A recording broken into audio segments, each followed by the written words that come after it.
Today we have Dr. Ambareesh Phadnavis ji to deliver this today's session. A little brief introduction of Ambareesh ji, though he is attending or addressing this series for the second time for the new joinees. Ambareesh ji has done his BTech in Biotechnology from D.Y. Patil College, Mumbai, and post that he's done his Masters and PhD from DTU, that is Denmark Technological University. After coming back from Denmark, he was associated with IIT Bombay as a scientist associate professor, and post which in 2018 he started his own company in biotechnology field with the name Grace Technologies Private Limited. Apart from his technical knowledge and startup, he is also very avid study of history of India and cultural significance of everything, which he is very much proud of. He's also associated with RSS, and he delivers many lecture series on these subjects through different platforms. The first session what he delivered with our Saturday Talk series were about the biotechnology, and today is a totally different topic for him to deliver, for such a scientist to deliver, is about the Makar Sankranti. Since Makar Sankranti is being celebrated across India with different names in different states, he is going to speak about the cultural significance of Makar Sankranti in India. When Abhimanyu called, asked me to speak on Makar Sankranti, I was a bit worried, not because of the topic, but because this is a topic which we can ramble on for hours and hours. So how to cut short and how to control ourselves. That was the biggest problem, because as is with everything associated with India and Dharma, everything goes back ages. It's old, so old that we don't know where to start talking about these festivals. So some of the festivals are usually new in Dharma. When we say Dharma, we mean the Indian way of life or Indian worldview, Indian system, which teaches us to look at and solve all problems, be it material or non-material, be it this worldly or the other worldly. So there's a worldview which has been established and evolved in India. I do not like to use the term historically, but since that is being taught to us by our education system, we will be speaking in years, in material, in earth years. But if you ask any rooted Hindu how old this is, he will say it has no beginning. Therefore, it will have no ending.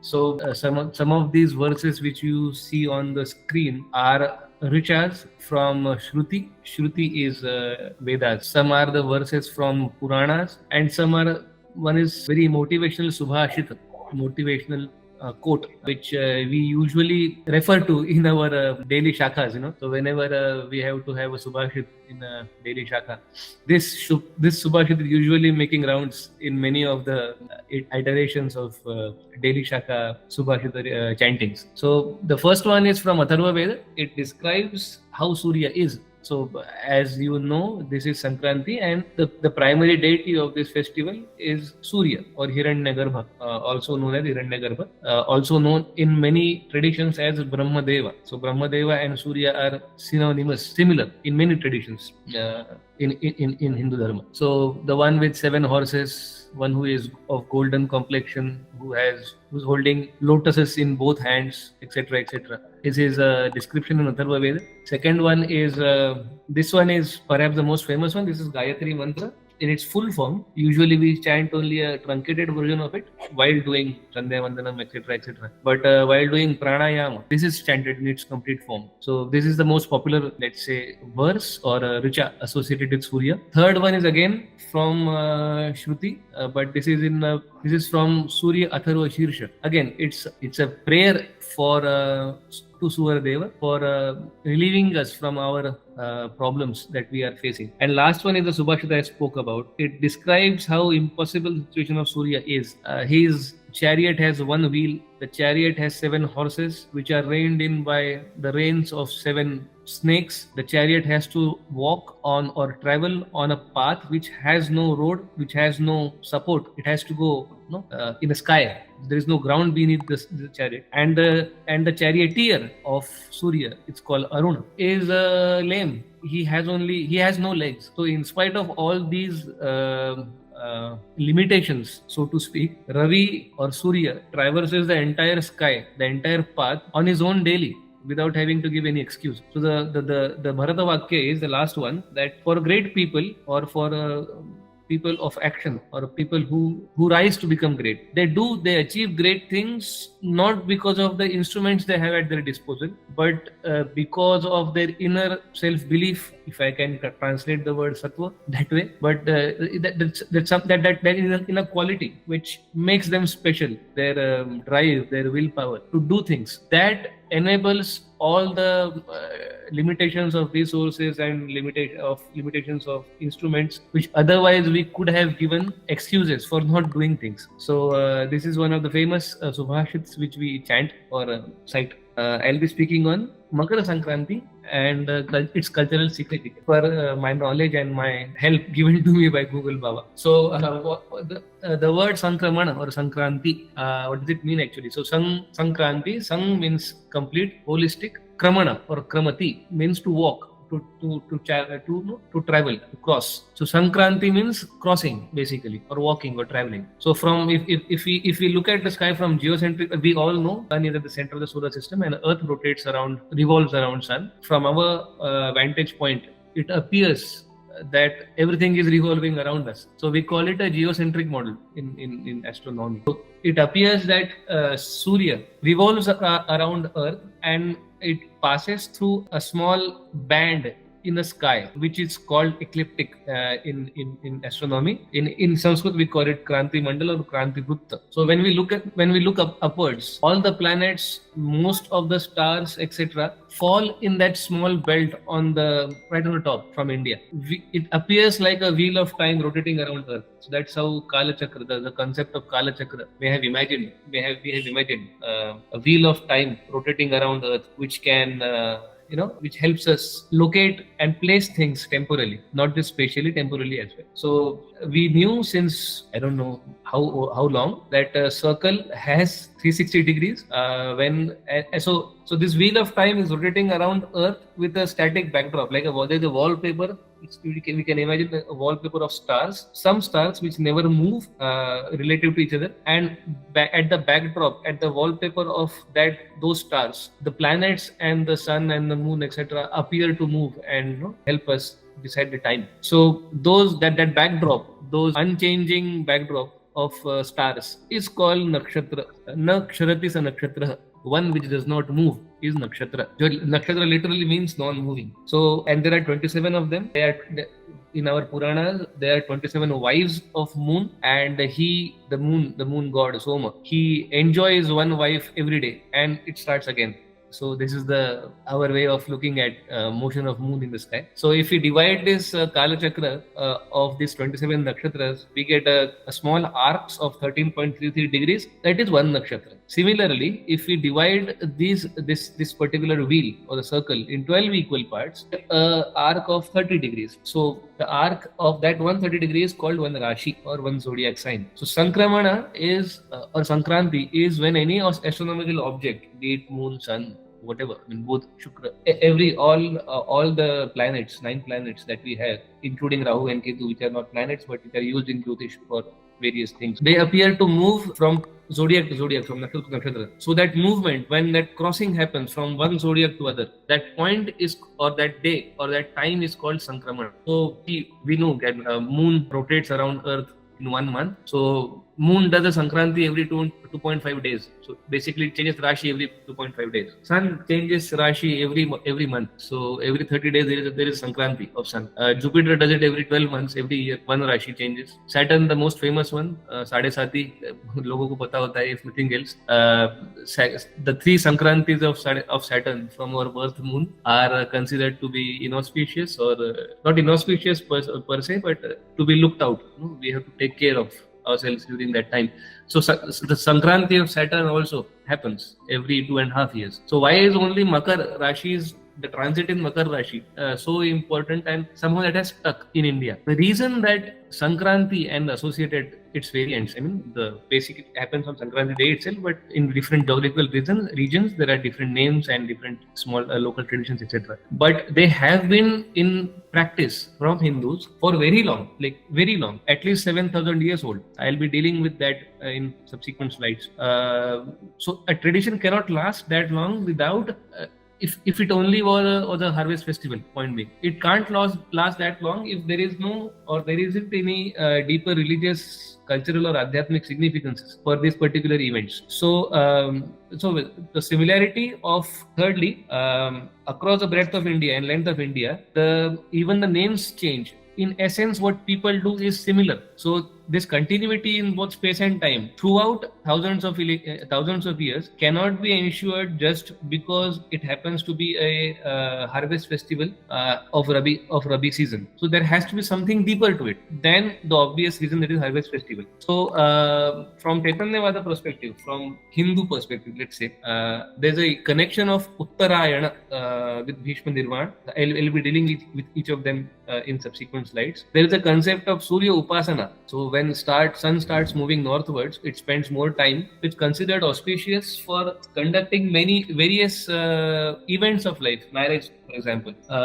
Agni Upasana, especially in Bhogi and Lohri, it is known to burn bonfire. So in the typical photos and emojis and greetings that circulate is about people doing balle balle around Lohri and people burning bonfire in Bhogi and having a good time. But it has its roots in Upasana of Agni, since it's a winter time. So and Agni is, again, I'll be dealing with this ahead. It's a interlocutor of this world and the other world. So it's time, or it's an event to connect with our ancestors and devatas, ancestors which have especially those which have passed away.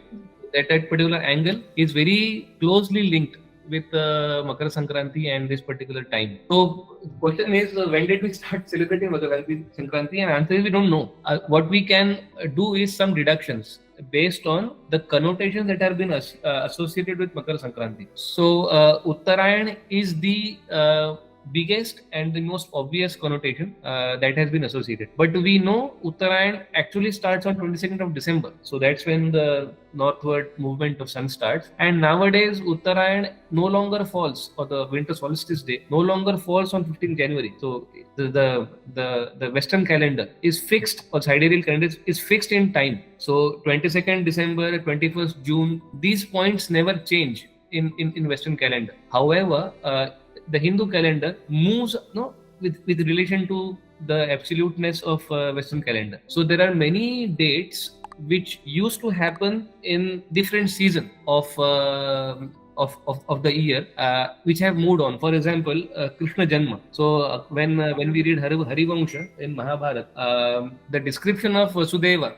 carrying Shri Krishna from the prison in Mathura to Gokula or Gokula. He does not. It's not described. There is no description of monsoon there. On the other hand, Vyasa Muni describes is dried grass and people.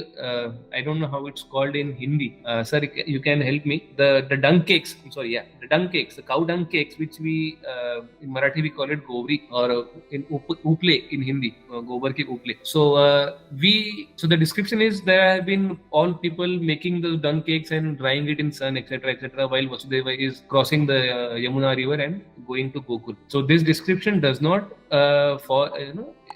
match with the time where we have Gokulashtami today. It's in August, when it's peak monsoon. There cannot be dried grass in August. Even if there is bad monsoon, there cannot be a dried grass there at that time. So it happened when Shravana month used to happen sometime in May or April, when dried grass exists and when people actually make dung cakes to dry. So the Hindu calendars change with season. However, the Western ones remain fixed at these two particular points. 22nd January and 22nd December and 21st June. So we have to understand when there might have been a time when Uttarayana actually began on 22nd of December, on 15th of January, or to be technically correct, Uttarayana began when Surya entered Makar Rashi. It cannot be 15th of January then. Surya entered Makar Rashi. There must be a time in our history, and when we back calculate, it happens to be around 5 500 BC, 400 BCE. So there's a very good article in Swarajya magazine by Raja Vedam. I have given the link.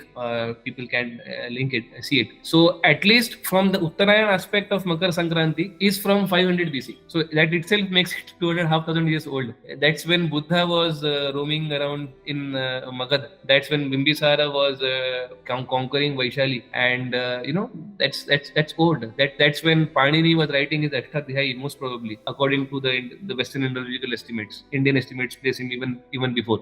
So the Uttarayan aspect itself is 2.5 millennia old, associated with Makar Sankranti. There is a cousin of Makar Sankranti, which is not solar based but lunar based, called Ratha Saptami. It happens 2 days after Vasanta Panchami.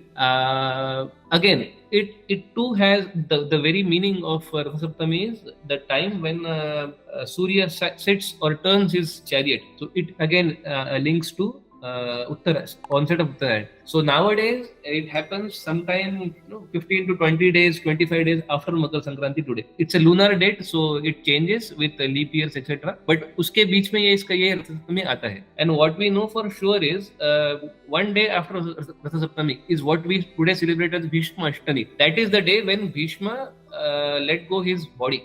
And again, when we refer to our Mahabharata, we know that Bhishma had the boon given to him by his father, that he could choose the time of his death. So when Arjun wounded him and made him sleep on the the bed of arrows, Sharapanjar, as we call it in Sanskrit, he held on until Surya starts his Uttarayan motion again. And from tradition, we know he waited for 90 days. And so that's one of the important pointers to understand when the Mahabharata war actually historically happened, so to speak.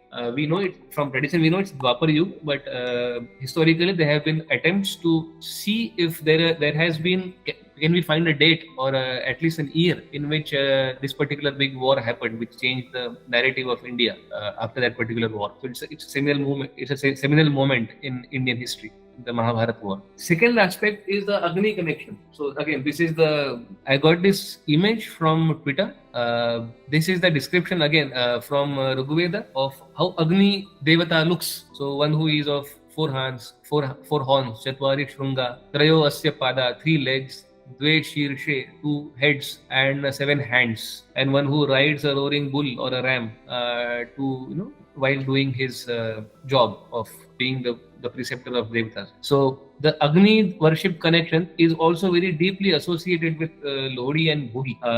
And Agni is one of the principal deities of Dharma in Shruti. In fact, the very first word of the first verse of the first Veda, Rigveda, is Agni. Agni Mire Purohitam. Yajnasadevar Vijam. So Agni is the first 1.1.1 of Rigveda begins with Agni. So Agni has been the central figure or central Devata about everything that happens in a life of a Hindu. So all the 16 samskaras that happen in presence or with Agni as a witness. That is because he is considered to be interlocutor or our connection with the other world. So he, again, according to our traditions, he has 2 wives, daughters of Prajapati, and Prajapati married his 2 daughters to Agni. First wife was called Swaha. We know these particular words because that's how we chant the Agni's wife's name while offering things in Agni, in Havan, etc. And second is Swadha. That is known to people who has done Tarpana or Shraddha karma of their deceased parents, etc. at least sometime in their life. So whenever offering is to be given to ancestors, the second wife Swadha takes it to the relevant ancestors, and when the offering is to be taken to the gods, the first wife Swaha takes it to the gods. So both of them are worshipped on the date of what we call Bhogi and Lohri. Similarly, there's a similar story of Agni worship or Agni significance, so to speak, not worship, on Holika, on Holi. So Agni, then the role of Agni is basically the central figure in why we celebrate Bhogi and Lohri. There are, of course, when we say harvest festival, etc. So whenever the bounty comes, when the harvest, we have a bountiful, when we are in cornucopia, first thing that a human tendency is to share it, and to share it with people that you like or that you have liked, and those are basically our deceased loved ones and our gods. And how to make sure that these offerings and this bounty is shared with these particular entities, deceased ancestors and gods. In Hindu Dharma, Agni and cow are the two conduits through which we can do so. So the importance of cow again is linked here with Agni and Devatas, with ancestors and Devatas. Similarly with Bhogi. So again, when I was speaking with Abhimanyu sir, and the festival of Jallikattu starts in Tamil Nadu tomorrow. I didn't know it starts tomorrow. I knew it happens around this day, but until I spoke with Abhimanyu sir, I didn't know it's वो कल से शुरू होता है. The aspect of revering and worshipping cows and bulls is also very closely associated with this particular day, Pongal. In Tamil they call it Pongal. In Godavari basin, Maharashtra and parts of Maharashtra, Karnataka and Telangana, Andhra Pradesh, etc. Bhogi famous word है. Maharashtra Sankranti है. Uttarayan is mostly in Gujarat and Lohri is mostly in North India, Punjab and northwestern India.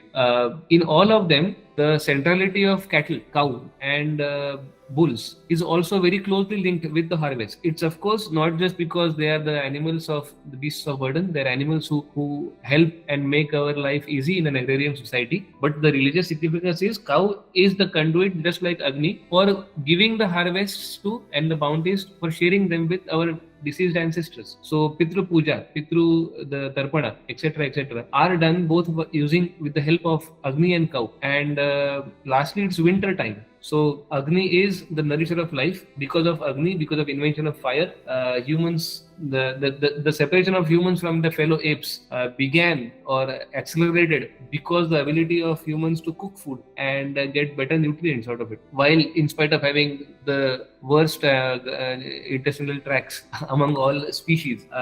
So even from material point of view, Agni is very closely linked with bounty and harvest and our ability to upabhog them, or our ability to experience them.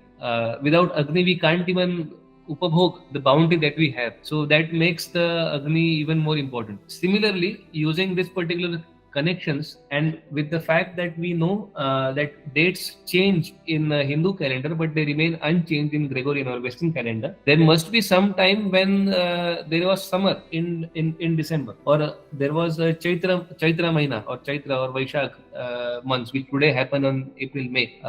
There may have been a time, again according to P.V. Vartak, around 7,000 years ago, Chaitra fell in December, and that's when he places the birth date of Sri Ram according to his calculations, etc. Again, I don't understand the maths part of it. I'm just giving the data. People can visit those particular books and see if it makes sense to them mathematically. But according to him, Chaitra month, or Makar or Mesha Sankraman, Mesha month for Tamilian people, happened in December. So there was a time when it happened. So winter and Agnis, so the association of winter and the rejuvenating effect that fire has in winter must be associated with this particular festival when winter started falling around 22nd of December. So from these pointers, we can't pinpoint a date, but what we can again underline is it is a very old and very ancient custom that is still alive in new forms,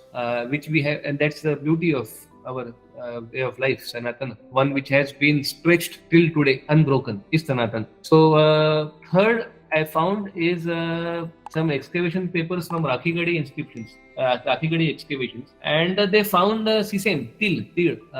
So Rabi is an Arabic word, Kharif and Rabi, but we have been taking 2 to 3 crops in a year, at least from Ramayan times. It's clearly mentioned in Ramayan that 2 to 3 crops are taken in various parts of India, especially in the Ayodhya region, North Ganga region. And we know from tradition that Ramayana predates Mahabharata. And if Mahabharata is from 5561 to 3101, Ramayana must be definitely much older than these particular dates. Secondly, introduction of kid and gur. Again, it's used in Maharashtra more prominently, but the recipes made from these two particular, at least especially from tir, from sesame, is prevalent all across India around this particular time. Again, because it is a rabi crop and that's when the bounty is of tir.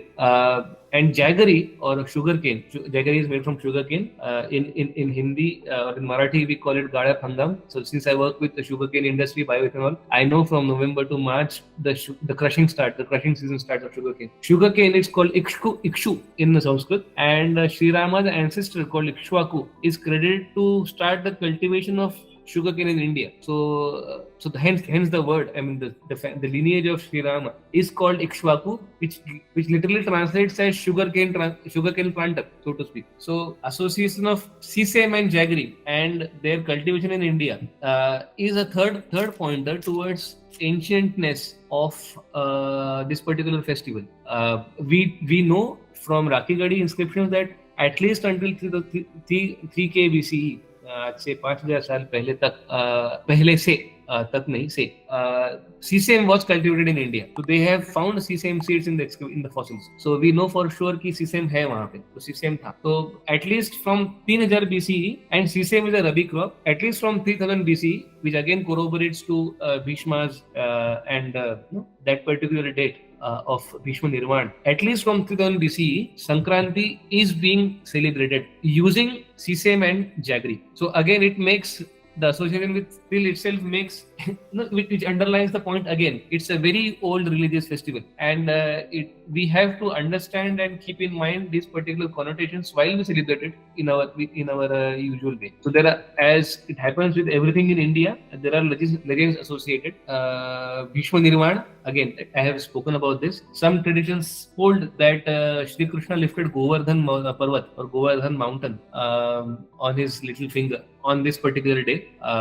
Although I could not corroborate it from Mahabharata main text per se. So these are mostly folklores. So we can't really, they are important, of course, but when we speak about historicity of particular event, they tend to have vagaries of public interpolations with time. The third is today is the day when Surya Dev married his wives Sandhya and Usha. So Sandhya and Usha are the wives of Surya, and Sandhya is evening dusk. Basically, Sandhya is any dusk, any time when day and night meet. So evening and morning both are called Sandhyas. So both are Sandhya. And Usha or Ushas is the morning glow that we see on the eastern sky just before sunrise, the orange glow. It's Usha. So that particular marriage of Surya with Sandhya happened on Makar Sankranti, according to Puranas.